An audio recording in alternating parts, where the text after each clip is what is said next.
Hi everybody, Professor Snart here, checking in as we finish up Unit 2, at least as I'm recording this on Monday morning, and now move into Unit 3.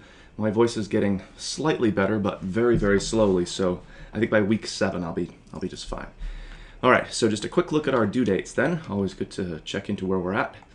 So obviously we finished up our introductions unit. We moved into thinking a little bit more about the content or what we study in our course, in addition, of course, to the composition side of things.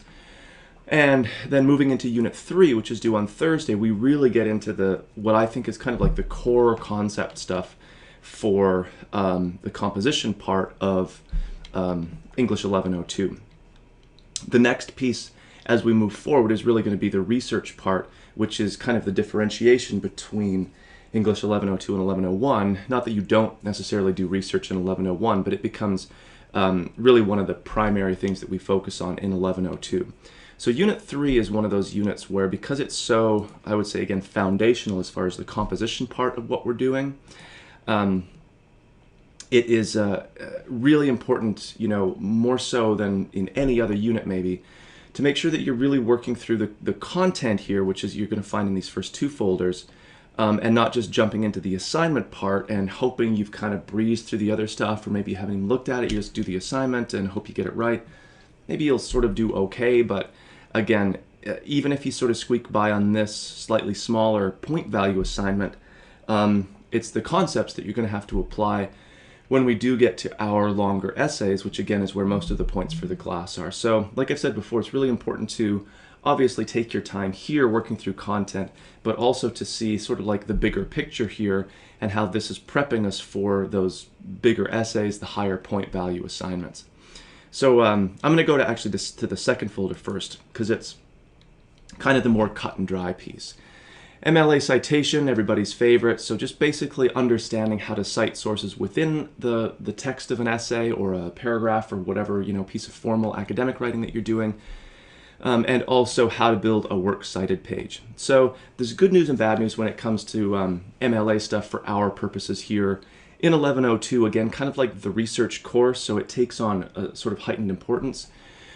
So it really, really is important that you're getting this stuff more or less correct. Obviously, if there's a typo or that kind of a thing, that's different than like 6 systematic errors where you're always doing something wrong or you're formatting entries in a works cited incorrectly. So getting it wrong has a fairly, almost like an exaggerated significance on your grade. And that's kind of like the glass half empty version of the story. The glass half full, though, is that it, unlike just about everything else that we do, is just a matter of following examples and models. You don't even have to memorize it, because you're always just consulting resources that we have access to either in or through our course. So there's no like magic, there's no mystery to it. It really is just a matter of, are you following the examples? If not, that has a significant negative impact, but if so, that has a significant positive impact. So that's the glass half full. And getting it right is, again, hopefully a fairly low bar, because you're just following examples. So there's a brief quiz that we're going to work through after you've looked through the material in our whole link here devoted to MLA Citation. You'll notice that it sort of repeats some of what's here. So again, multiple points of entry to this stuff. So there's some in-text basics, things that we'll probably all look or face when we write our essays or the paragraph that we're working on. And then we'll go into our MLA Citation link here. Here's those same things again. A little handout if you like to have that sort of separately right on the side. A sample works cited page, so sort of like how the whole page looks overall. Links to anything we'll be using, like short stories or stuff from our e-text. We'll be following this example. These take you to the library citing sources page. Other, library or external resources. So again, more places where you can find examples and models to follow. A video walkthrough for how to build, like move from a database, for example, into actually building a works cited. So sort of like lots of support structures in place. So if you're getting it wrong, it really shows me that you haven't worked through this and haven't paid attention to the models and examples that are available. our main point of reference is going to be here on the library page. If we look at, just scroll down a little bit, this citing sources link, that'll become hugely important for us. Obviously, we're following the MLA formatting, you know, article chapter from an edited book will be really important, or e-text, and then journal article from a database. We'll get to these a little bit later once we get closer to that first essay, but this will be one of our kind of main go-to resources that we look at.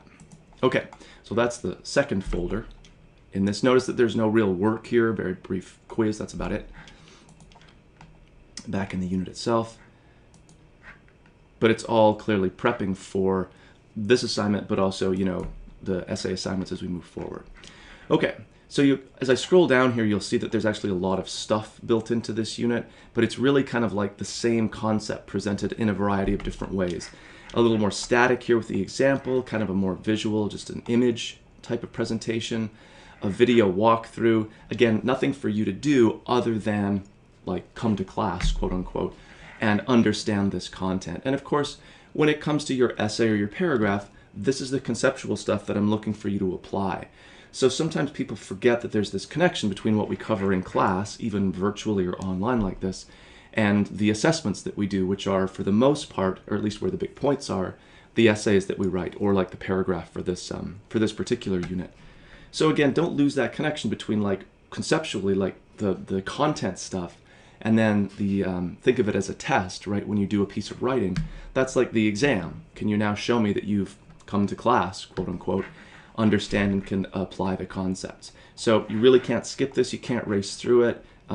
Even if it feels like you're working really efficiently and quickly, it won't work in the long run. And then of course the assignment itself, we'll see down here, very minimal in scope, just a quick paragraph. So we're doing a writing, it's a short story called Flight Patterns. There's a link to it in our digital textbook here. There's a brief quiz, again, pretty minimal points, but hoping that it directs you to some of the more important themes or aspects of the story. So really almost like a reading help or guide here. Obviously you can, you know, have the two things open at the same time, so there's not meant to be a big memorization type of thing. And then the paragraph itself, which is actually described in a much greater length than your paragraph is probably going to be. But again, it's my hope that I can really lay out the expectations as clearly as possible so you understand exactly what's expected of you, what you need to do to be successful. It's not a mystery, you're not kind of fumbling through. But of course, if you haven't worked through the material, if you really just glance really quickly at this and then kind of wing it, your grade will probably reflect that. So this is I would call this our first sort of formal, slightly formal academic writing assignment. And of course, it's a piece of the puzzle, almost like a sample body paragraph here from an essay that we'll be putting into place when we do those essays. So it's not like we just do this and then never think about it again. This is exactly the kind of piece or kind of paragraph that we'll be using, right, repeatedly in the major assignments that we ultimately do. Notice that this is set up as a discussion board. So once you've done your paragraph, you're also responding to 2 other posts. And again, you can sort of think about or evaluate based on the criteria that are laid out here and the conceptual stuff that's presented earlier in this unit. All right. So again, a lot of kind of consumption of the content here as opposed to you producing a lot of work.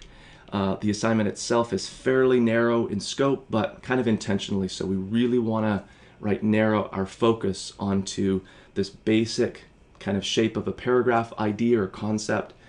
That's one of those foundational concepts for the composition part of our class, and then put it into practice in a really confined space here. It doesn't mean your paragraph has to be short per se, but it really shouldn't be a sprawling kind of all over the place, conversational type of thing. It's formal academic writing that we're doing, I would say, kind of for the first time in our course here.